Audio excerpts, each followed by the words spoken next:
This show is part of OnePlace, a daily network of focused briefings across the stories people follow most. Welcome to the program. We have a packed rundown today, covering international diplomacy, domestic political scandals, and the intersection of big tech and government power. Let's get right into the headlines. Iran considers a new 14-point American peace proposal. Campaign staffers admit to betting thousands on their candidates. Lawmakers grill Howard Lutnick over his past Epstein ties. President Lula visits the White House to discuss tariffs. Republicans seek $1 billion for White House ballroom security. Trump warns of renewed bombing if Iran rejects terms. Silicon Valley venture capitalists profit from new MAGA alliances. The U.S. blockade continues as Iran reviews diplomatic options. First, the Iran proposal. The White House is signaling a potential breakthrough in the conflict with Iran, floating a 14-point memorandum of understanding that could serve as a framework for ending the current war. President Trump has expressed significant optimism, suggesting that the conflict could be over quickly if Tehran agrees to the terms. This proposal reportedly includes a suspension of Iranian nuclear enrichment, the lifting of heavy economic sanctions, and a guarantee for the restoration of free transit through the vital Strait of Hormuz. While the administration views this as a path toward a permanent ceasefire, the reaction from Tehran has been mixed. A senior member of the Iranian parliament has already dismissed the document as little more than a wish list, though the foreign ministry confirmed they are officially reviewing the proposal through Pakistani mediators. The role of Pakistan in these negotiations is becoming increasingly central. As their foreign minister stated, they are working tirelessly to convert the current temporary lull into a lasting peace. However, the stakes remain incredibly high for the American public as well. President Trump noted that any economic hardship caused by high fuel prices would be short-term if a deal is reached. The memorandum is described as a concise one-page document, but its implications are vast, with many terms contingent on a final comprehensive agreement. Despite the dismissive rhetoric from some Iranian hardliners, the fact that the proposal is being formally reviewed suggests a level of engagement that hasn't been seen in months. The world is now waiting for Tehran to relay its official stance to the Pakistani intermediaries, which will determine if this framework leads to a real diplomatic solution. Next, campaign betting. A startling report from NPR has revealed that political campaign staffers are using non-public information to make thousands of dollars on prediction markets. These staffers are essentially betting on their own candidates or the outcomes of specific races before internal data or unreleased polls become public. One staffer described a situation where they received a tip about an outside poll that showed their candidate performing much better than the market expected. Because the prediction market had the candidate down by double digits, the staffer and their colleagues bought low-cost contracts. Once the poll was released and the market adjusted to the new information, the value of those contracts spiked, allowing the staffers to cash out for a significant profit. This practice raises serious ethical and legal questions about the use of private campaign data for personal financial gain. The scale of this activity is becoming more apparent as prediction markets like Kalshi and Polymarket grow in popularity, with billions of dollars being wagered on election outcomes. While some platforms have started banning and fining candidates who bet on themselves, the rules for lower-level staffers remain a legal gray area. The staffer interviewed by NPR suggested that this behavior is commonplace, noting that when you have access to information that isn't yet public, it feels almost foolish not to capitalize on it. This creates a massive conflict of interest, as operatives might prioritize actions that move the market rather than what is best for the campaign. As these financial exchanges become more integrated into the political landscape, regulators are facing increasing pressure to treat this kind of activity similarly to insider trading in the stock market. Now to Howard Lutnick. Commerce Secretary Howard Lutnick faced intense questioning this week during a closed-door hearing with the House Oversight Committee regarding his past relationship with Jeffrey Epstein. Lutnick, who was once a neighbor of the convicted sex offender, has provided conflicting accounts over the years about the nature and duration of their friendship. During the hearing, Republican Chairman James Comer described Lutnick's testimony as forthcoming, asserting that the two only interacted a handful of times over a decade. Comer told reporters that the committee is doing its best to get answers from the world's most powerful people, but suggested that Lutnick had committed no wrongdoing. This defense, however, did not sit well with Democrats on the committee. who emerged from the session accusing the secretary of being evasive and even lying about the extent of his ties to Epstein's social circle. The tension in the hearing room was palpable, according to Representative James Walkinshaw, who criticized the decision to keep the session private. He argued that the American public should have been able to see Lutnick's reactions as he attempted to redefine his previous statements. Specifically, Democrats pointed to Lutnick's claim that he would never be in a room with Epstein again, while simultaneously acknowledging that his family had been in Epstein's presence. Representative Ro Khanna went as far as to call the testimony embarrassing, describing the secretary's responses as a series of contortions. Despite the Republican leadership's attempt to move past the issue, the inconsistencies in Lutnick's narrative regarding Epstein's infamous island and their social interactions continue to fuel demands for more transparency. The clash highlights the deep partisan divide over how to handle the lingering questions surrounding Epstein's high-profile associates. Moving to Brazil's president. Brazilian President Luiz Inácio Lula da Silva is arriving at the White House for a high-stakes meeting with President Trump, focusing on trade disputes and regional security.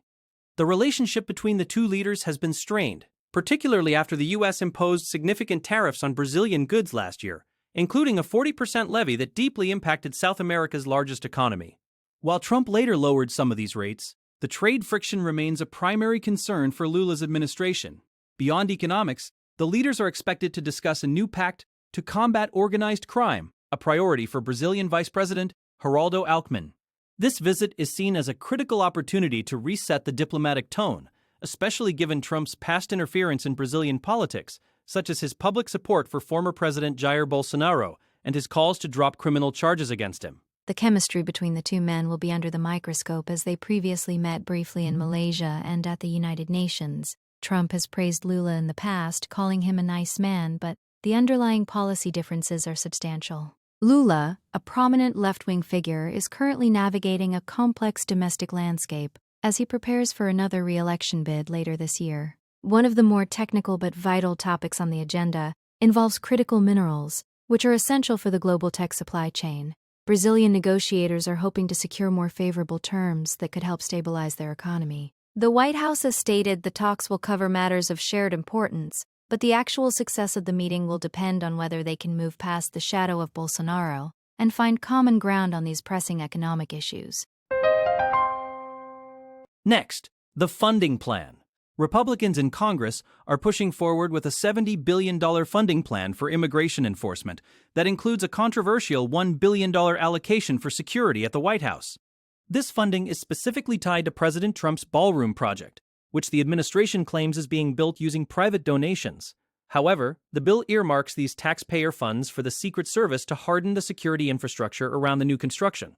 The White House defended the request by citing the recent assassination attempt at the White House Correspondents' Dinner, arguing that the East Wing modernization project requires these resources to ensure the safety of the complex.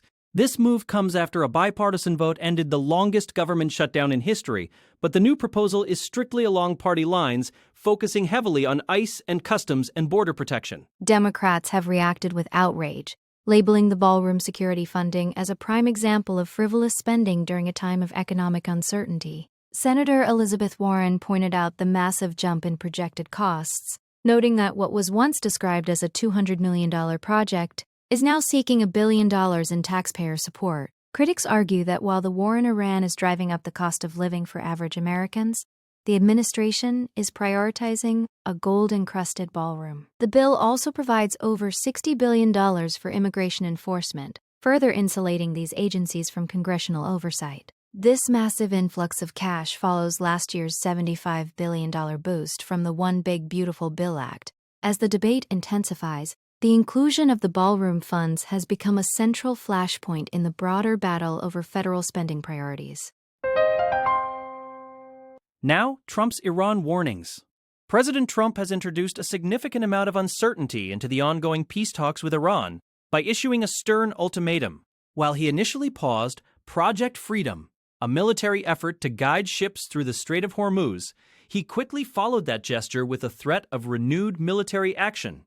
Trump stated that if a final agreement is not reached, the U.S. will resume bombing at a much higher level and intensity than ever before. This aggressive rhetoric came just hours after Secretary of State Marco Rubio had suggested that the primary military operation against Iran was essentially over. The president's mixed messages have left diplomats and market analysts scrambling to determine the true status of the negotiations. Trump acknowledged that while he is optimistic, a deal is still a big assumption given the history of failed talks with Tehran. The internal dynamics in both countries are complicating the path to peace. In the U.S., some officials remain skeptical about whether the Iranian leadership can even agree on a unified response to the 14-point memorandum. Meanwhile, Iranian officials have reiterated that they are ready to act if the U.S. does not grant the necessary concessions, with one parliamentarian stating they have their finger on the trigger. The proposed plan aims to first stop the hostilities before moving on to complex issues like lifting the naval blockade and addressing nuclear ambitions. However, Trump has indicated it is unlikely he will send envoys for a second round of talks in Pakistan, preferring to see if the current proposal is accepted, as is. This high-stakes gambling with military force and diplomacy continues to keep the global energy markets on edge, as the deadline for a response nears. Shift to Silicon Valley. A new report in The Atlantic explores the deepening alliance between Silicon Valley's elite venture capitalists and the MAGA movement. Writer George Packer details how figures like David Sacks have transitioned from tech innovators to influential political players, often referred to as oligarchs, due to their immense wealth and access to the White House. Sacks, a co-founder of Kraft Ventures and a key advisor to President Trump on artificial intelligence and cryptocurrency, has been a vocal supporter of the administration's policies. This alliance has proven to be incredibly lucrative. Packer notes that Trump's own crypto wealth has grown by billions since 2024. The shift represents a major departure from the early days of the internet, when tech leaders were seen as young idealists.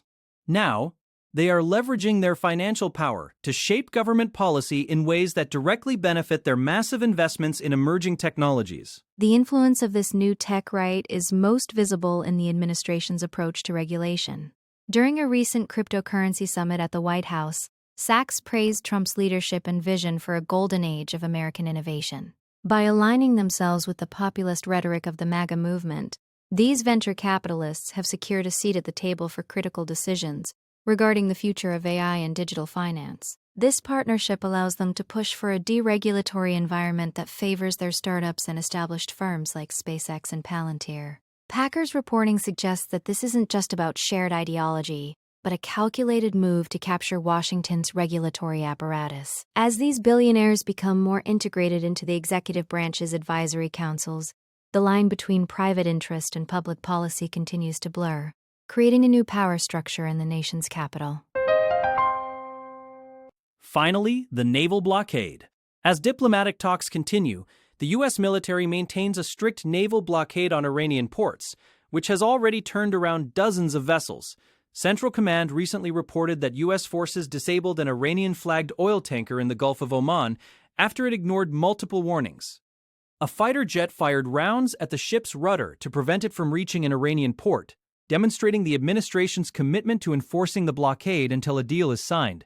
This military pressure is happening in tandem with the review of the U.S. peace proposal by Iran's foreign ministry.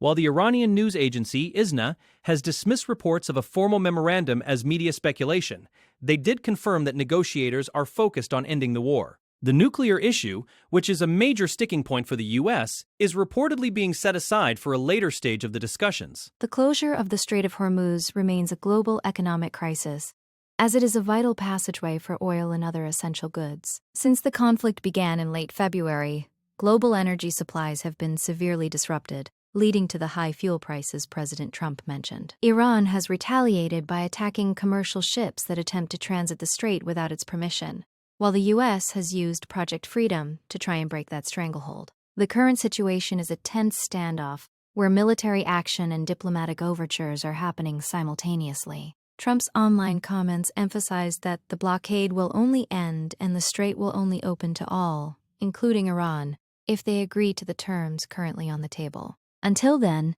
the risk of a much larger military escalation remains a constant threat, as both sides wait for the next move. That wraps up our briefing for today. Thank you for joining us for this rundown of the day's most critical stories. We will be back tomorrow with more focused updates.